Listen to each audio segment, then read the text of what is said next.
لا إله إلا الله لا إله إلا الله انت خالق ترازق تا توای تلسنا تدټول یا الله لا إله إلا الله لا إله إلا الله لا إله إلا الله. أعوذ بالله من الشيطان الرجيم. بسم الله الرحمن الرحيم. الحمد لله رب العالمين الرحمن الرحيم مالك يوم الدين. إياك نعبد وإياك نستعين اهدنا الصراط المستقيم صراط الذين أنعمت عليهم غير المغضوب عليهم ولا الضالين.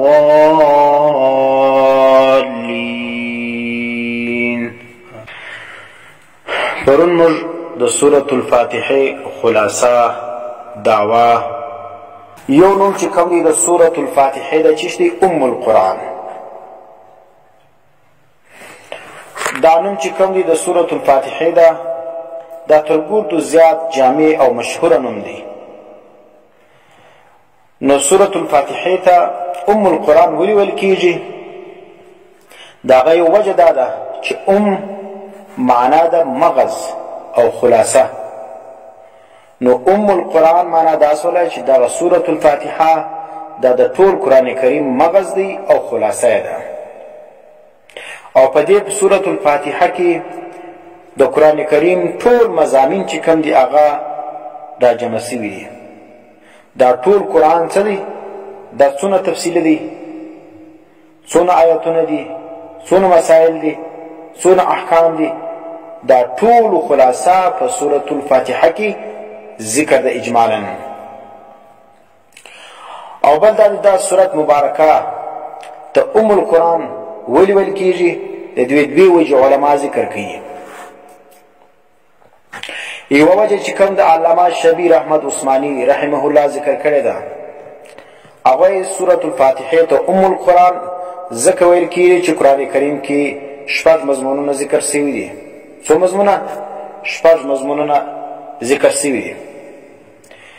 هغه شپږ مضامین کم دي. یو دا د توحید دی، د الله وحدانیت قرآن کریم کې ډېر په تفصیل باندې ذکر شوی دی. او توحید چې کوم دی دا زموږ د مسلمانانو د عقیدې بنیاد دی. دا چې د کم سړي عقیده نه برابر د توحید، چې هر څو لمونځونه کوي، زکات نور کوي، روزې نیسي، نو هغه قبلیږي نه. زموږ د مشرکانو سره یا د کفارو سره اصل اختلاف پر توحید باندې دی. وینه موږ وایو چې د الله یو د الله عبادت دی وسی، یو د الله نظام دی په ټول کائنات کې نافذ سي. زموږ د جمهوریت سره چې ورانه ده هغه په دغه نقطه باندې ده. جمهوریت چې کوم دی هغه ګوره څو جنډیان دي، 10 شل 100 200 جنډیان دي. لیکن په خلافت کې یو جنډې وي د مسلمانانو، یو قرآن وي، یو امیر وي، یو نظام وي، هغه به پر ټولو انسانانو باندې دا نافذیږي. نو موږ د جمهوریت مخالفت کوو په اساس باندې چې هغه د توحید ضد نظام دی. په هغه کې یو امیر نسته، وینې شپېته پاچیانې دي، د هر پارټۍ جلا مشر دی. هر یو کوشش کوي چې ځان رامخته کړي او بیا که پیسې استعمالوي، که دروغ وایي، که هر څه کوي په کومه طریقه باندې چې د ځان اولي خپل ځان د سبب کې امیر یې کړي، مشر یې کړي، په انتخاباتو باندې پارلیمنت ته ځان ورسوي. نو ځکه د جمهوریت او د اسلام چې کوم دی هغه فرق پر دا باندې چې د اسلام بنیاد پر توحید باندې دی او د جمهوریت بنیاد پر شرک باندې دی. وینې نو شرک چې کوم دی هغه ناجایز دی، حرام دی. او شرک چې کوم دی دا د کفر ته بیا انسان رسوي. چې قرآن کریم کې شپږ مضامین ذکر دي. یو مضمون پکې د توحید دی. توحید څه معنا؟ الله به یو ګڼي، په دې ټول کائنات کې تصرف کوونکی صرف یو الله دی. عالم الغیب صرف یو الله دی. حلال و حرام دا صرف د الله د جانب دی. وینه حلت او حرمت حکم څوک ورکوي؟ الله ورکوي. دا رقم د انسانانو تربیت صرف الله کوي. وینې یو خو مجازي دی، مور پلار ته کما ربیاني صغیر هغه مجازي دی. نه حقیقي مربي څوک دی؟ د ټول کائنات د الله دی. نو دا توحید چې کوم دی دا قرآن کریم کې ډېر تفصیلا ذکر شوی دی. بیا احکامات موږ د توحید تفصیل بیا وروسته وایو. دویم چې کوم دی رسالت دی. قرآن کې دویم مضمون چې ذکر شوی دی هغه رسالت دی. رسالت څه ته وایي؟ چې الله پاک د خپلو بندگانو د هدایت دپاره بعضې انسانان منتخب کړي، هغو ته بیا احکامات په ذریعه باندې د فرشتې د حضرت جبرئیل علیه السلام دا رااستي او هغه نبی بیا خپل قوم ته بیانوي. هغه انسان ته څه ویل کېږي؟ هغه ته رسول ویل کېږي. او انبیاء کرام چې کوم دي دا نور هم ولو بشر هم ولو، دا بل مختصر زمازي وضاحت درته کوم. موږ نور هم ولو بشر هم ولو څه معنا؟ په اعتبار د هدایت باندې دا انبیاء کرام دا صرافه نور ولو، د دې ناسته ولاړه، د دې خوراک، د دې څښاک، د دې خبرې، د دې رفتار، د دې گفتار، دا چې شول دا هدایت ولو، نور ولو. په دا اعتبار باندې معنی خلق یې د تیارو سره ایستل رڼا لره. او دویم چې کوم دی په اعتبار د ذات باندې انبیاء کرام دغه رقم انسانانو لکه څنګه چې موږ انسانان یو. وینې په اعتبار د ذات باندې لکه څنګه چې انسانان عام انسانان دي، دا رقم انبیاء کرام هم انسانان ولو، مور پلار یې درلودل. وینې سلسله د نسب یې درلودله. او دا چې کوم مخالفین دي اهل بدعت هغه څه وایي؟ انبیاء کرام چې کوم دي په اعتبار د ذات باندې نور ولو، موږ په اعتبار د وصف باندې، په اعتبار د صفت د هدایت باندې انبیاء کرام نور ولو، په اعتبار د ذات باندې بشر ولو. دا دویم مضمون چې کوم دی قرآن کریم هم ذکر کوي د رسالت دا. نو رسالت هم په سورة الفاتحه کې ذکر دی، بیا موږ وضاحت کوو. دریم قرآن کریم کې چې کوم مضمون ذکر شوی دی احکامات دي. قرآن کې روزه ذکر ده، وینې لمونځ ذکر دی، حج ذکر دی، دا رقم نور احکامات ذکر دي د انسانانو د هدایت لپاره. نو دریم قسم مضامین چې قرآن ذکر کوي هغه احکام دي. نو سورة الفاتحه کې هم احکامات ذکر دي. تو دا کښې صورت کې څه رقم احکامات ذکر دي؟ په دې کې موږ حکم نه دی لیدلی، نو زه درښیم بیا وروسته. څلورم چې کوم دی ذکر دی قیامت دی. قرآن کریم کې څلورم مضمون ذکر کېږي قیامت ته، چې د مرګ بعد یو بل قسم ژوند سته. دا نه دی چې انسان دنیا کې ژوند تیر کړي بیا مړ سلو بس هډونه ولو او هغه چنجان وخوړل، هغه خاورې سولې او بس بیا د انسان لپاره د مرګ بعد بل ژوند نشته. نه، د مرګ بعد د انسان لپاره بل ژوند شته، ځکه دنیا کې چې انسان کم اعمال کړي، ښې کړي، بدې کړي، د هغو سزا او جزا به درته میلاویږي. او پنځم چې کوم دی هغه احوال ذکر کوي قرآن کریم د چا؟ د هغه کسانو چې قرآن کریم منلی دي، تصدیق کوونکي د قرآن کریم دي، مصدقین چې موږ ورته وایي. چې کوم چا قرآن منلی دي، د الله احکامات یې منلی دي، قرآن د هغو ذکر کوي، د هغو ښه حالات ذکر کوي، دنیاوي او اخروي حالات یې ذکر کوي. او شپږم قسم حالات د منکرینو قرآن ذکر کوي، چې کوم کسان د الله د احکاماتو انکار کړي ولو، نو قرآن کریم د هغو حالات ډېر تفصیلي ذکر کوي. دنیا کې داسې ژوند ولو، آخرت کې به دی ژوند وي. دا شپږ سره مضامین چې کوم دي دا اجمالا ذکر دي په سورة الفاتحه کې. سورة الفاتحه 7 آیاتونه ده. تو په دې 7 آیاتو کې دا دونه شان کوم دي ذکر دي، نو زه درښیم. اول موږ ویلو توحید ولو، چې توحید ذکر دی په چیرې په سورة الفاتحه کې. توحید موږ ویلو چې الله وحدانیت ته ویل کېږي. نو الحمدلله رب العالمین دا کې چی اشاره ده؟ توحید ته اشاره ده. الحمدلله ټول تعریفونه د خدای توب، لله خاص الله لره دي. ګوره دا چې سلو خاص الله لره دي، د وحدانیت څوک نسو، ټول صفتونه د خدای توب د چا لره دي؟ خاص الله لره دي. دویم موږ ویلو چې ذکر کېږي قرآن کریم کې دویم مضمون چې دی رسالت دی.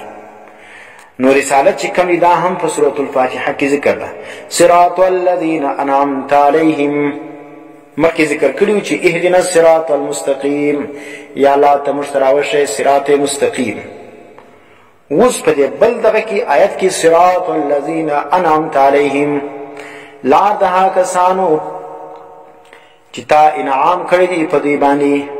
اوس تاسو ګورئ هغه کسان چې الله انعام پر کړی دی قرآن کریم هغه څلور جماعتونه ذکر کړي دي. هغه څوک دي؟ من النبیین والصدیقین والشهداء والصالحین.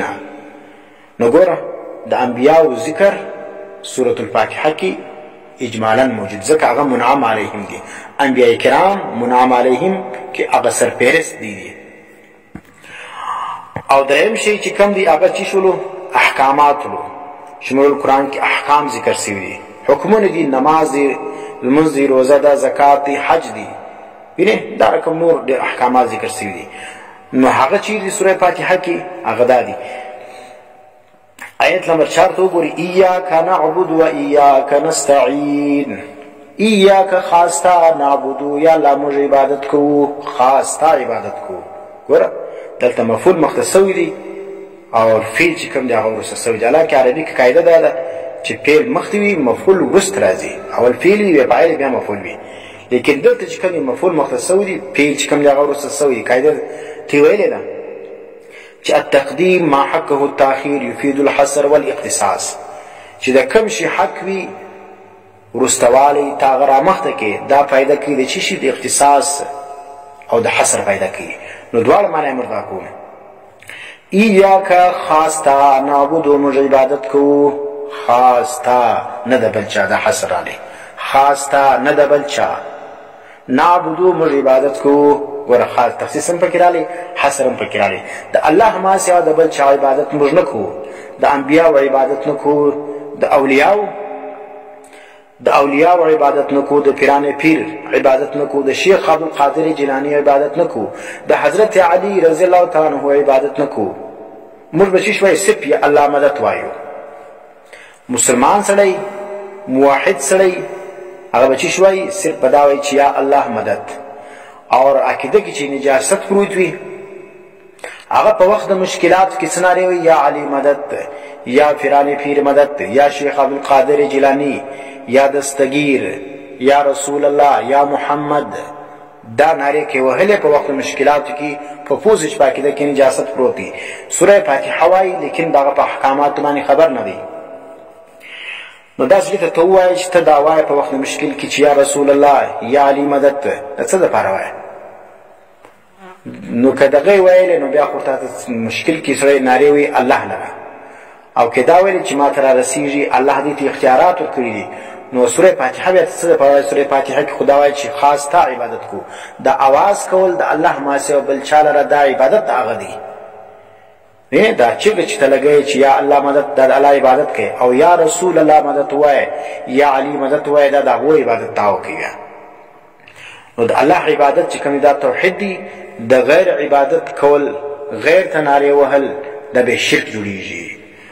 نو حکیم مظهری بس نه ډیر سره د خیر چا چې شرک وای وای دا چیز دا پنځپیری 25%. نو تا پنځ کدا پنځپیریت وی نو دا قران کریم چې کوم دی هغه دا پنځپیریت مشترک شول دي. ایاک خاصه نعبدو موږ عبادت کو، خاصه عبادت کو، د بل چا عبادت نه کو. نو دا دریم قسم چې ولو هغه احکامات ذکر کیږي سورۃ الفاتحه کې. ایاک نعبدو په دې کې د عبادت ټول شاخو ته اشاره ده، ځکه کو سورۃ الفاتحه اجمال دی. او څلورم موږ ویلو چې قیامت ذکر دی قران کریم کې، تفصیل احکامات ده قیامت ذکر کیږي. ناغم په سورۃ فاتحه کې ذکر دی مالک یوم الدین. دریم آیت وګوره، مالک دی اختیارمند دی د ورځې د جزا. وینه مالک دی اختیارمند دی الله د ورځې د جزا چې هغه قیامت دی. دا څوک په شان سلو شان سلو. پنځم موږ ویلو قران کریم کې احوال ذکر کیږي د چا د منونکو چې کوم کسان الله او دغه رسول او قران مني، داغو حالات قران ذکر کوي. نو سوره فاتحه کې هم د دې کسانو ذکر اجمالاً ستا چا څوک دي؟ منعم علیهم صراط الذین انعمت علیهم. دا کی منعم علیهم کسان ته اشاره ده. او منعم علیهم کسان څوک دي؟ دا څلور جماعتونه موږ ویلو چې الله خصوصي انعامات کړي دي په دې دنیا کې هغه د الله و کلام ته د الله و حکم ته لبیک ویلي دي اول څوک دي سرپیرس انبیاء کرام دي من النبیین دویم کسان صدیقین دي په صدیقین کې اول پر چې کوم دی هغه حضرت ابوبکر صدیق رضی الله تعالی عنہ دی چې داغه په نامه باندې شیعهګان ډېر سوځل کیږي ځکه حضرت ابوبکر صدیق رضی الله تعالی عنہ د صداقت په اوله مرتبه کې ولو نو ځکه د حضرت صدیق اکبر مناقب داغه صفاتونه بیانول دا پر هغه ځل باندې بد لګیږي چې هغه په ځل کې نجاست د رفس پروت وي ویني دا شیعتوب بوی پکې پروت وي زه د حضرت ابوبکر صدیق رضی الله تعالی عنہ څخه داغه بد کیږي داغه د نامه څخه بد کیږي او حضرت عمر فاروق رضی الله تعالی عنہ دا دویم خلیفہ دی د دادو نموس کې بد کړي په پوسټ د سره چیتي دی په سینه کې بغض د صحابه پروت دی په خلبه ظاهر دا وي چې صحابه احترام کو لیکن د حضرت ابوبکر صدیق رضی الله تعالی عنہ د حضرت عمر فاروق رضی الله تعالی عنہ صفاتونه نه کوي داغو د خلافت تذکیره نه کوي او شپږم قسم چې کوم دی قران کریم ذکر کوي احوال د چا د منکرینو په پیری ناغه منعم علیهم کې څوک سل انبیاء سلو صدیقین سلو شهدا سلو چې الله په دین باندې سرونه قرباني او صالحین کې د عام مسلمانان نیکان مراد دي دا څوک د الله احکامات الله او رسول منلي دي د الله توحید منلي د نبی علیہ السلام رسالت منلي دي او قران منلي دي د قران پیغام منلي دي او پیغام باندې د سر همور کړی دي دا چې څلو د احوال د منعم علیهم یا احوال د منونکو سوره فاتحه کې په دا دوه مختصر لفظ کې ذکر صراط الذین انعمت علیهم او بل چې مار ټول شپږم قسم قران ذکر کې احوال د چا د هغه کسانو چې هغه نه منکري یعنی احوال المنکرین قران کریم کې ډیر دا رقم اشخاص ذکر دی چې هغه قران نه مني ویني هغه د الله احکامات نه منل لکه فرعون سلو حامان سلو قارون سلو ویني دا رقم نور ډیر کفار دي چې هغه احوال قران کریم په نامه باندې ذکر کړی دي چې دا داسې کافر ودی مرسل کاغاجانو سمودیانو ویني نو دا ته چې شوی د احوال د منکرین وای قران کریم په دې سورتو کې دا واقعات ډیر تفصیلا ذکر کړی دي بنی اسرائیل سره نو دا چې کوم دی بیا په سوره فاتحه کې هغه هم د دې ذکر سره غیر المغضوب علیهم ولا الضالین وینه په مغضوب علیهم کې او ضالین کې اشاره ده وها کسان لره چې هغه قران نه مني الله نه مني رسول نه مني یا مني لیکن د ځان په دین کې نور شان چې کوم هغه داخلي لکه بدعتيان لکه بریلیان لکه سیفیان لکه شیعگان وینه لکه جبریه لکه قدریه دا مختلف باطل فرقې چې کوم جماعت موږ مختویلو چې سوره فاتحه کې پر هغه ټول باندې راځي مشرکان دا څه دي دا بعض چې کوم په دین کې شان د نقید ځانه الله او رسول نه ویلي دی په کې نه باسي او بعض بیا څه کې د الله او رسول ویلي چې دا کارونه کوي دی نه کوي وینه نو دا دواړه قسم فرقو ذکر چې کوم دی هغه سوره فاتحه کې ذکر دی دا خو یو وجواله چې سوره فاتحه ته ام القران ویل کیږي په څه وجه باندې خلاصه چې سوله علامه شبیر احمد عثماني صاحب وايي قران کې شپږ مضمونونه تفصیلا ذکر دي او سوره فاتحه کې دا شپږ مضمونونه اجمالا ذکر دي دا تفصیل ما ته وکړي